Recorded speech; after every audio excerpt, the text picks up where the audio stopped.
자, 반갑습니다. 신경진입니다. 자, 우리가 지난 1장에서는 데이터 시각화의 개념, 그리고 태블로에 대해서 같이 다운로드를 해서 설치를 하고, 다운로드 설치를 하고, 기본적인 내용들에 대해서 설명을 드렸습니다.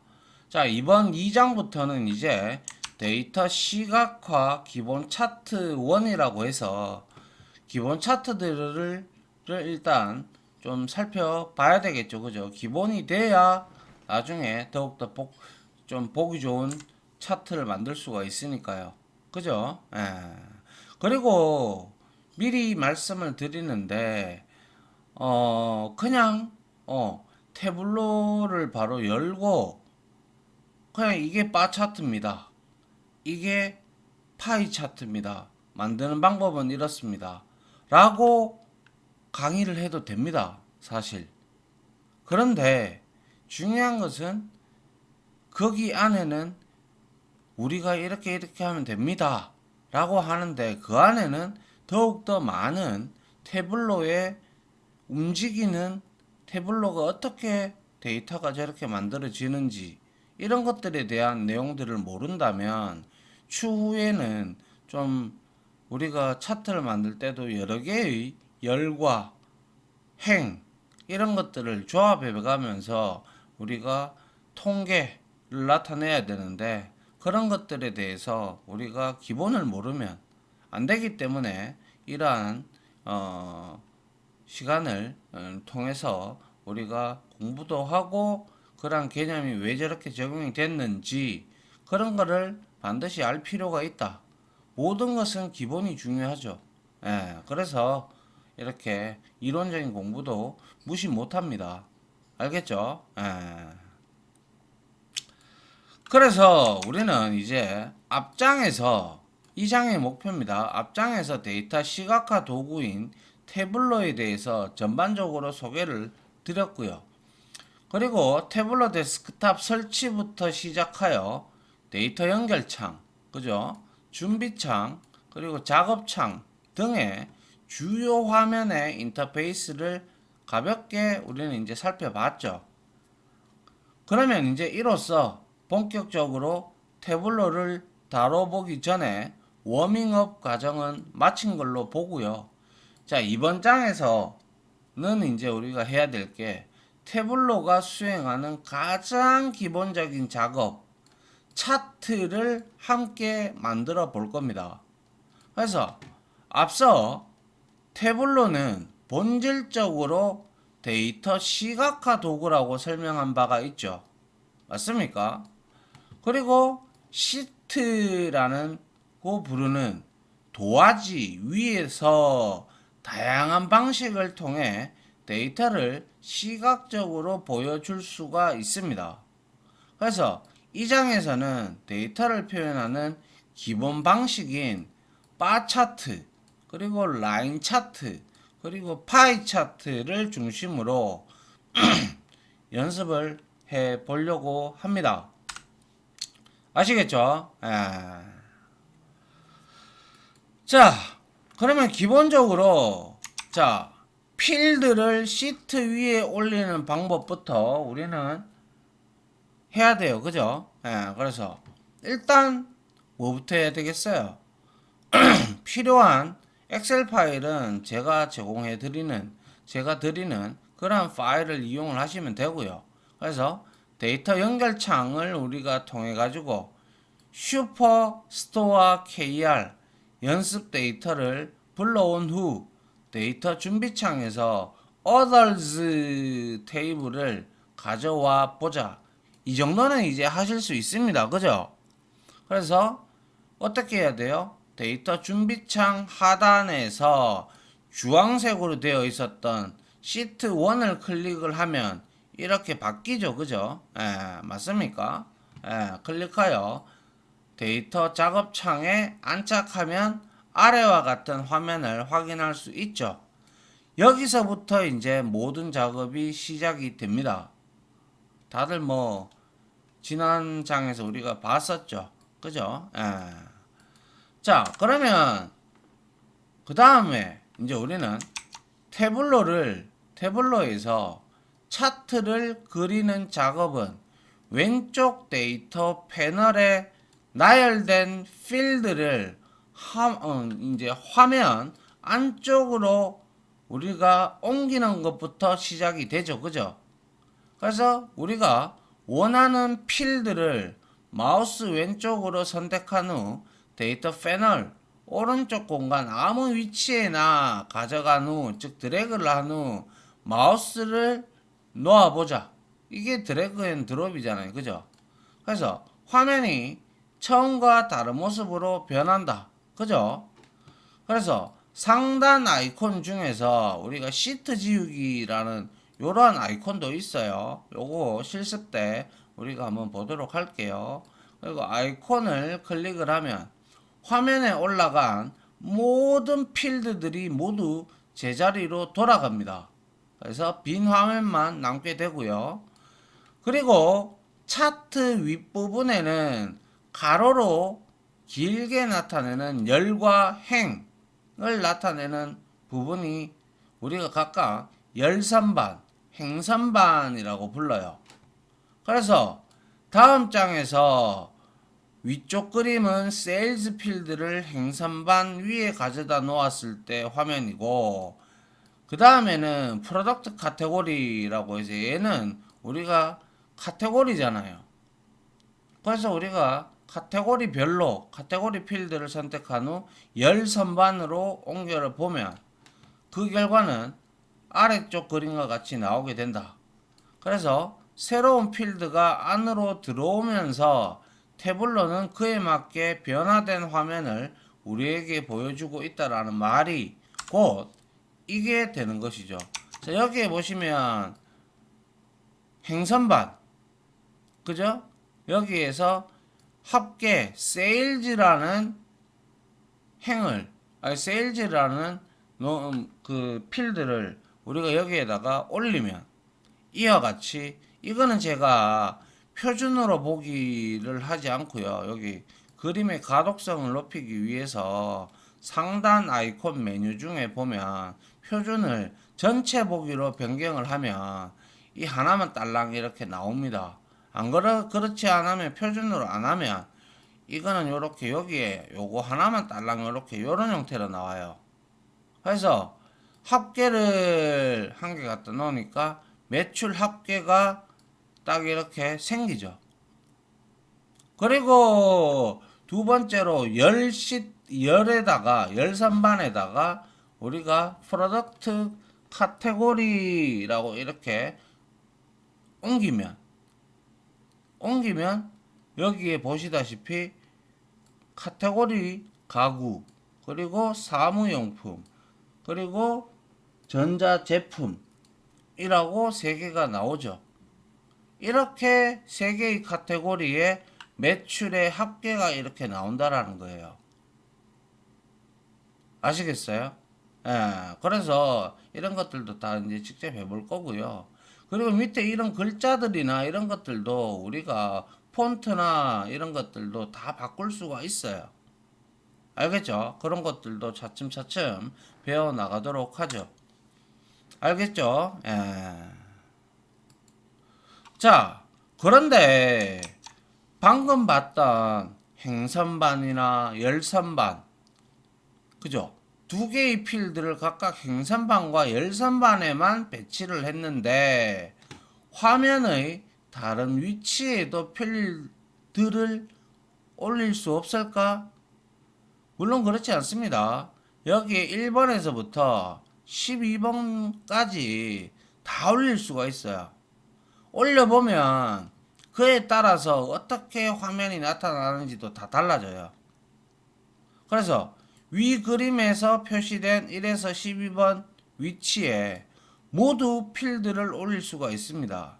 그게 한 개가 되든 두 개가 되든 세 개가 되든 원하는 만큼의 필드를 해당 위치로 올리게 되면 태블로는 그 상황에 맞는 화면을 알아서 표현을 해줘요.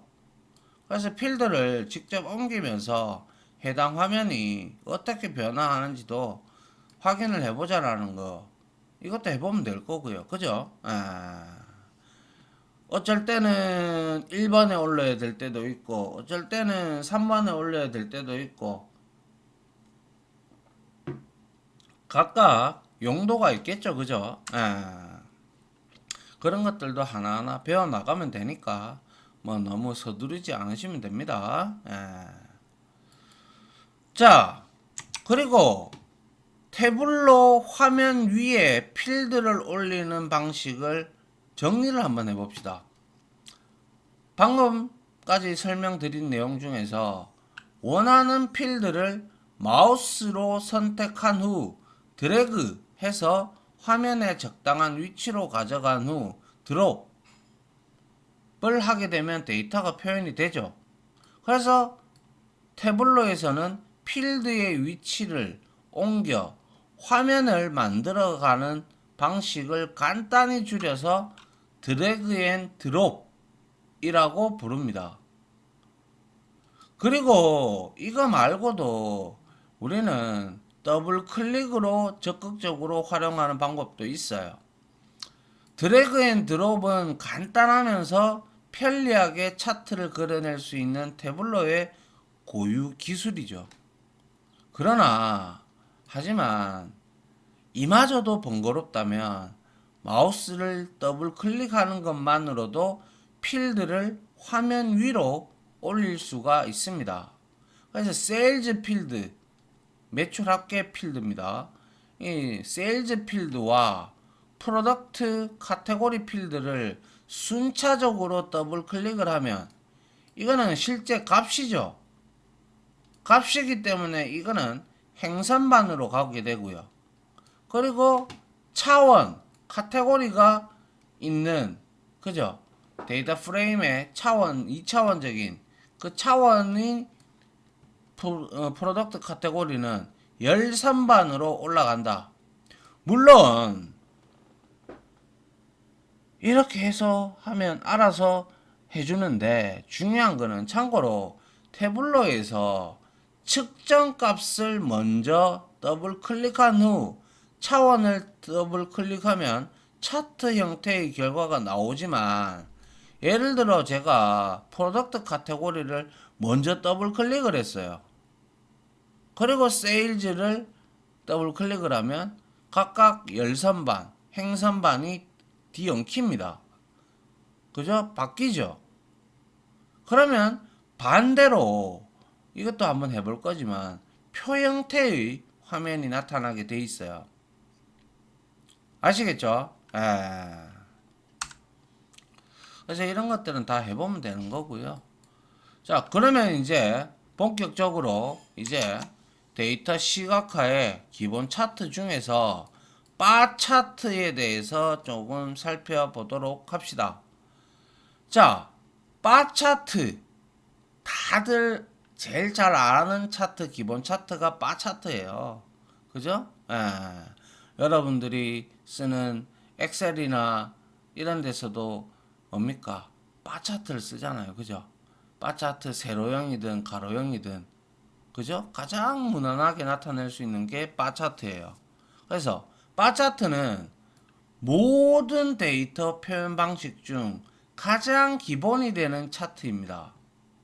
그리고 아울러 비즈니스 현장, 즉 현업에서 가장 많이 활용되는 차트 역시 바 차트죠. 누구나 한 번쯤은 다 써봤을 겁니다. 그래서 이러한 바 차트가 이런 위상을 가질 수 있는 이유는 차트가 가지고 있는 바로 직관성이죠. 그죠? 직관적 특성에서 유추해 볼 수가 있겠죠. 자, 아래 그림을 보고 이어지는 질문에 답을 한번 해봅시다. 자, 여기에는 제품 대분류별 매출을 바 차트 형태로, 가로 바 차트 형태로, 가구는 이렇게, 사무용품은 이렇게, 전자제품은 이렇게 나타낸 거고, 이거는 우리가 조금 있다가 또 이제 이번 장에서 할 파이 차트로 이렇게 나타냈고, 그리고 이거는 버블 차트입니다. 그죠? 그리고 이거는 우리가 트리맵이라고 하는 이제 이렇게 트리 형태로 만들어 놓는 거예요. 그런데 우리가 여기서 자 질문이 나오는데요. 다음 중 매출이 가장 큰 제품 카테고리는 무엇인가? 자, 이거를 봤을 때 아시겠어요? 한눈에 들어와요? 이거를 봤을 때도 한눈에 들어오나요? 이거는요? 아니죠. 바 차트만 보면 아하, 전자제품이 제일 많이 매출이 많구나 라는 걸 한눈에 알아볼 수가 있죠. 직관적이니까. 그래서 전자제품이 답이 되죠. 맞습니까? 예. 그래서 이런 차트들도 파이 차트, 버블 차트 앞으로 쭉 다 해볼 거지만 이런 차트들도 각 차트만의 특징이 존재한다라는 거예요. 어떤 시계열 데이터 같은 경우는 우리가 라인 차트라든지 시간의 흐름에 따라서 그죠? 그런 것들처럼 바 차트도 마찬가지죠. 그런 차트들마다 각각의 나타내는 특징들이 있다 이 말이에요. 그래서 다음 내용을 보면 만약에 앞선 그림에서 우리가 오른쪽 상단에 파이 차트가 있었죠. 그죠? 파이 차트만 있다면 앞에 질문에 대한 정답을 쉽게 찾을 수 있을까요? 물론 디테일하게 보면 찾을 수 있겠죠. 거짓말 안 하고 그죠? 예. 그런데 또한 버블 차트나 트리맵은 또 어떻습니까? 그것도 마찬가지로 디테일하게 보면 우리가 찾아낼 수는 있어요. 그런데 우리가 데이터 시각화의 목적이 뭡니까? 사람들한테 시각적으로 한눈에 알아볼 수 있게끔 손쉽게 정보를 전달을 하고 설득력 있는 메시지를 주면서 소통을 하는 것이 데이터 시각화의 목적입니다. 그죠? 그런데 이 세 개의 차트, 파이 차트, 버블 차트, 트리맵은 디테일하게 봐야 구분이 가능하죠. 그래서 이 세 개의 차트를 통해서는 가구, 사무용품, 전자제품 간의 매출 순위를 명확히 밝혀내기는 어렵다. 아, 대충 이 정도. 그죠? 예. 그 디테일하게 보면 알아낼 수는 있겠죠. 근데, 하지만, 바 차트는 틀리죠. 한눈에 우리가 직관적으로 볼 수가 있잖아요. 전자제품의 매출이 가장 높고, 그리고 나머지 둘도 차이가 크지는 않지만, 가구 매출이 사무용품보다는 약간 높다라는 사실도 쉽게 확인할 수가 있습니다.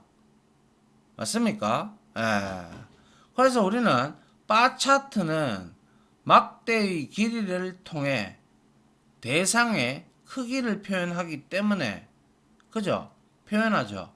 그렇기 때문에 사람의 눈은 이처럼 길이, 랭스를 통해서 값의 크기를 받아들이는 데는 큰 어려움을 느끼지 않죠.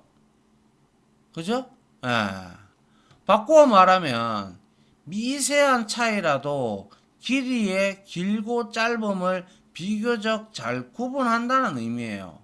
사람들의 우리 인간의 뇌는 그죠?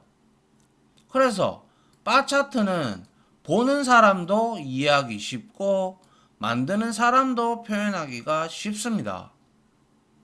그래서 우리가 몇 번의 더블 클릭으로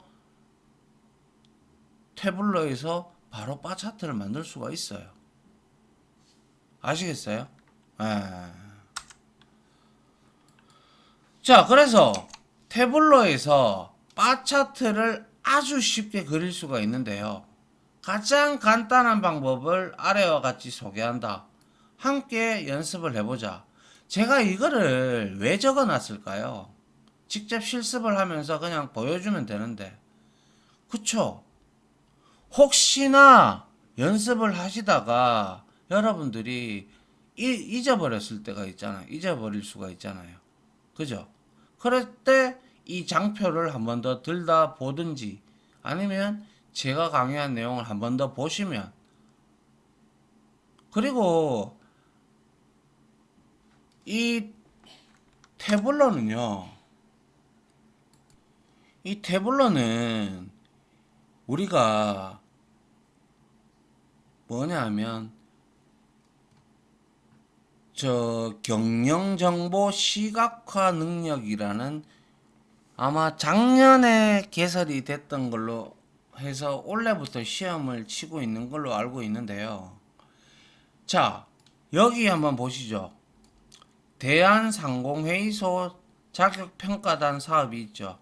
여기에 경영정보 시각화 능력이라는 게 있죠. 그런데 여기에 자, 필기시험이 있고 실기시험이 있어요. 그런데 실기시험에 경영정보 시각화 디자인 실무에서 컴퓨터 작업형으로 70분이에요. 그런데 2024년 실기시험 프로그램 버전 안내에서 파워 BI가 있고요. 그리고 태블로가 있어요. 그래서 여러분들이 이 시험 국가자격 관리 시스템이고, 그래서 빅데이터 관련돼서 경영하고 맞물려 가지고 이제 이 자격증이 신설이 된 거예요. 그렇기 때문에 지금 이렇게 배워 두시면 여러분들이 필요할 때 자격증도 따는데 도움이 된다라는 거예요. 이 자격증이 뭐 제가 자격증 시간은 아닙니다만은 빅데이터 분석 기사, 그리고 뭐 ADSP, ADP, 그리고 경영 정보 시각화 능력, 이런 국가 공인 자격증들, 국가 자격증들을 아무래도 여러분들이 한두 개라도 더 가지고 있으면 취업에 굉장히 유리하겠죠. 여튼 아직 모르는 사람들도 많아요. 왜냐하면 2024년도에 됐기 때문에. 알겠죠? 그래서 여튼 이렇게 남겨두는 이유에 대한 설명을 말씀드렸습니다. 그래서 먼저 표현하기 원하는 측정값 세일즈를 마우스 왼쪽으로 더블 클릭을 하든 아니면 드래그 앤 드롭을 하든 그건 여러분들 마음입니다. 그리고 바 차트를 분기할 차원, 그죠? 프로덕트 카테고리는 3개가 있었죠. 그리고 마우스 왼쪽으로 역시 더블 클릭을 하고, 만약에 가로 방향 바 차트를 만드는 경우에는 행과 열 바꾸기 아이콘이 있습니다. 상단에 요런 게. 그리고 상단에 마크 레이블이라고 해서 이 그래프가 가지는 그 막대가 가지는 합계 값이 표시가 되는 게 바로 마크 레이블 표시. 이걸 클릭만 하면 끝이에요. 단 2번의 더블 클릭이면 충분하다. 그래서 순식간에 바 차트가 완성이 됩니다. 그래서 만들어지는 게 이렇게 만들어진다는 거예요. 아시겠어요? 그죠? 예. 그런데 우리가 반드시 확인해야 하는 2가지 사실이 있어요. 바 차트를 조금 더 구체적으로 들여다보면 다음 그림은 앞서 그러한 기본 절차대로 우리가 세일즈 필드와 프로덕트 카테고리 필드를 연속으로 더블 클릭해서 구성한 바 차트예요. 그죠? 그런데 중요한 건 이제 다음에 나오는데요. 자, 분명 더블 클릭 또는 드래그 앤 드롭을 통해 세일즈 필드를 화면에 올렸는데 행선반에는 합계가 보인다. 그죠? 합계가 보여요? 왜 그런 것일까? 궁금하지 않아요? 왜 합계가 보일까요? 기초 통계량에 표준 편차가 보일 수도 있을 거고 여러 가지 통계 수치가 있는데 왜 하필이면 합계가 보일까요? 그건 바로 우리가 앞선 장에서 태블로와 엑셀의 차이를 짚을 때 태블로는 데이터 원본을 건드리지 않는다고 했고 그리고 태블로는 전체를 먼저 보여줍니다. 그리고 엑셀은 디테일한 내용을 먼저 보여준다고 했죠. 맞잖아요. 더블 클릭을 해보면 디테일한 내용이 나오잖아요. 엑셀 파일은. 근데 태블로는 저렇게 옮기면 전체를 먼저 보여줍니다. 그래서 여기에서 나오는 합계, 세일즈가 바로 그 의미입니다. 그래서 태블로는 기본적으로 집계, 어그리게이션을 통해서 측정 값을 표현을 합니다. 그리고 한 가지 더 간과하지 말아야 될 사실은 우리 눈에는 보이지 않는 왜? 우리가 여기 코딩 없이 데이터 시각화하는 도구가 바로 태블로로 유명하죠. 그렇기 때문에 우리 눈에 보이지 않는 태블로 화면 뒷마당에서 이루어지는 과정을 조금 더 구체적으로 들여다보자. 자, 사용자가 세일즈 필드를 행 또는 열 선반에 가져다 놓으면 내부적으로 얘는 이런 쿼리를 날립니다. select sum 집계함수 sum은 합계죠. 그리고 sales를 합계를 하는 거예요.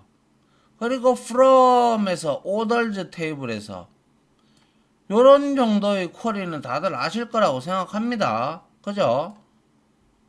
우리 SQL 언어 조금 다들 다 좀 하시잖아요. 그죠?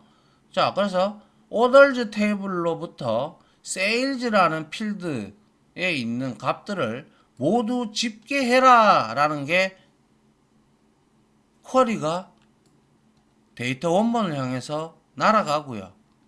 그 결과가 화면에 시각적으로 표현이 되는 거예요. 그걸 우리가 직접 DB에 접속을 해서 우리가 셀렉트 치고 sum 해가지고 쿼리를 치는 것을 누가? 태블로가 대신해 준다라는 거예요. 그래서 표현이 되는 거예요. 그리고 다시 처음 질문. 세일즈 필드를 올렸는데 왜 화면에는 합계가 표현될까로 돌아가 보자고요. 답은 태블로를 만든 개발자가 태블로는 항상 집계하도록 만들었기 때문에 그렇습니다. 우리가 태블로를 만들었던 그 세 사람 있었죠. 그죠? 물론 지금은 세일즈포스에서 뭐 인수해가지고 이제 합병이 됐지만 그래서 답은 태블로가 만든 개발자들이 태블로는 항상 집계하도록 만들었기 때문에 그런 거예요. 무슨 말인지 이해가요? 그리고 그러면 계속해서 두 번째 질문이 이어지겠죠. 태블로는 항상 집계하도록 만들어졌는데 그 집계가 왜 항상 합계일까요? 라고 또 묻겠죠. 그죠? 그런데 집계의 방식이 항상 합계만 있는 것일까? 아니죠. 그죠? 그렇지 않다라는 거예요. 그래서 우리가 행선반에 있는 초록색 알약 합계 세일즈를 마우스 우클릭을 해보면요. 가운데에 있는 측정값, 즉 합계 부분을 마우스로 옮겨보면 합계 이외에 여러 가지 집계 방식들이 많이 나타나요. 여기에는 몇 가지를 활용하여 다음과 같이 이제 아래와 같이 다른 집계 방식을 적용을 해본 사례들인데요. 이거는 평균을 집계를 한 거예요. 이거는 최대값, 이거는 최소값, 이거는 표준 편차. 이거 말고도 더 있어요. 분산도 있고, 그거는 우리가 실습을 통해서 확인을 해보면 됩니다. 아시겠어요? 이게 바로 측정값 집계 부분에서 우리가 합계 이외에 다른 형식으로 선택을 하면 이렇게 나타난다라는 거예요. 그죠? 그리고 이제 우리가 태블로를 막 시작하는 단계에서 물론 빅데이터 분석에 대해서 좀 공부를 하셨고 통계학을 좀 공부를 하셨던 분이라면 충분히 이해하겠죠. 숫자가 뭘 의미하는지. 그런데 이제 빅데이터를 태블로로 시작을 한다. 그런 분들은 위에 있는 숫자가 가지는 의미를 모두 이해하기는 솔직히 어렵습니다. 그죠? 하지만 여기에서 기억해야 할 것은 바로 태블로가 합계 집계를 기본으로 하지만 사용자 설정에 따라 얼마든지 다른 집계 방식을 사용할 수 있다는 거예요. 그게 왜 그러냐? 자, 우리가 화면에서 좌측에 보면 세일즈가 있죠. 세일즈를 우클릭을 하게 되면요. 쭉 이런 값들이 나와요. 그래서 기본 속성이라는 곳이 나오는데 여기에 집계 방식은 어떻게 되어 있느냐라고 끝까지 들어가 보면 합계로 기본적으로 디폴트 값으로 지정이 되었기 때문에 합계로 나오는 거예요. 근데 우리가 이거를 평균, 중앙값, 카운트, 뭐 최소, 최대, 백분위수, 분산, 표준 편차 뭐 이런 걸로 우리가 설정을 바꾸잖아요. 그러면 우리가 설정한 대로 나온다는 거예요. 그래서 이렇게 다양한 집계 방식 중 태블로가 합계를 선택한 이유도 확인을 해보면요. 태블로는 측정 값을 화면에 보여줄 때 항상 집계한다고 했죠. 그런데 사용자가 집계 방식을 변경하지 않는 이상 태블로의 기본 집계 방식은 합계로 설정이 되어 있습니다. 그래서 다음 그림은 세일즈 필드의 기본 속성에서 집계 방식이 합계로 설정이 되어 있는 것을 보여주는 거예요. 그래서 여기서 우리가 나타내고 싶은 대로 여기서 해도 되고 아니면 차트의 행선반이나 열선반에 있는 거기서도 우리가 할 수가 있다라는 거예요. 무슨 말인지 이해가요? 그래서 우리가 기본 속성에서 집계 방식이 합계로 설정되어 있기 때문에 세일즈 필드가 화면 위로 올라갈 때 항상 합계 집계가 적용되는 것이다. 만약에 이 설정을 우리가 바꾼다면 세일즈 필드는 화면 안에서 새로운 방식의 집계로 당연히 표현이 될 겁니다. 맞나요? 자, 이렇게 해서 바 차트에 대해서 우리가 이런 몰랐던 사실들, 쿼리가 날아간다든지 이렇게 집계를 여러 개로 할 수 있다든지 이런 것들은 알고 있어야죠. 그죠? 그래서 다음 시간에는 이 바 차트를 태블로로 그려보고 우리가 배웠던 것들을 이제 한번 공부를 한번 실습을 해보는 시간을 갖도록 하겠습니다. 아시겠죠? 자, 이렇게 해서 이번 강의는 여기서 마무리하도록 하겠습니다. 다들 고생 많으셨습니다. 감사합니다.